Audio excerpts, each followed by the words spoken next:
The fact is, most of us, as artists, take freedom for granted. We wake up in the morning, decide whether or not we would like to take a run in the park, brew a special cup of coffee, or buckle down to do some work we didn't quite finish the day before.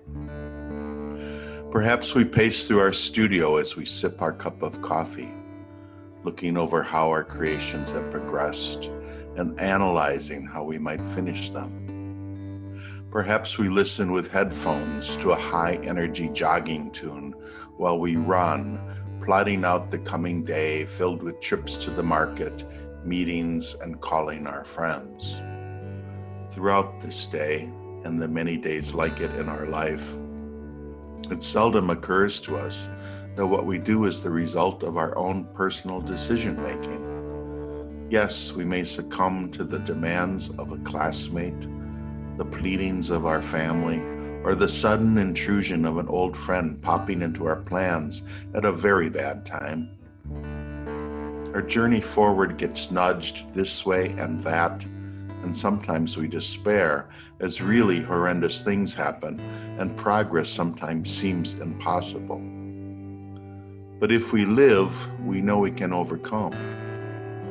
Money may be low, our energies fatigued, but if we don't give in to despair, we realize that better days are not far ahead.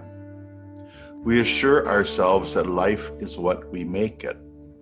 This confidence in the general goodness of life is sometimes ill-founded, but deep inside we know it is a faith we must have to propel us forward. Despair is a bottomless pit, as is self-pity, and even during the worst possible times, we pick ourselves up, brush ourselves off, and continue on our way. Artists are a curious lot.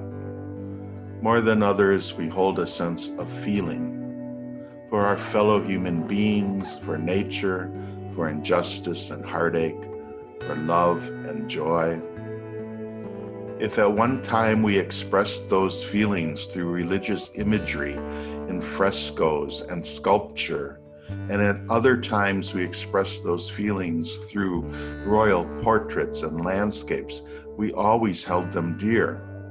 Self-expression is the artist's most treasured possession. If not for desire to express the self and how the self interprets the world in which it lives, the artist is left with a brush and canvas, but no deep well to dip into, with which to draw forth meaningful colors we feel the world needs to see. What does the artist offer the world? A vision drawn from his or her own interior that is so carefully crafted that it not only depicts the artist's personal reality, but reflects the very nature of fellow human beings in all their complicated, fallible, and beauteous glory. Art cannot be chained by ideology. Art is not owned by politicians, academics, financiers, social theorists, or tyrants. And if it is, it ceases to be art. It becomes illustration at best and propaganda at worst.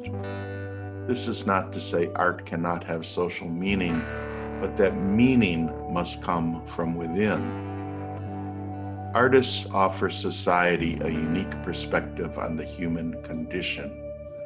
They must fight for the freedom of their days, the liberation of their tongues, and the imperative that their need is simply to express their own truth.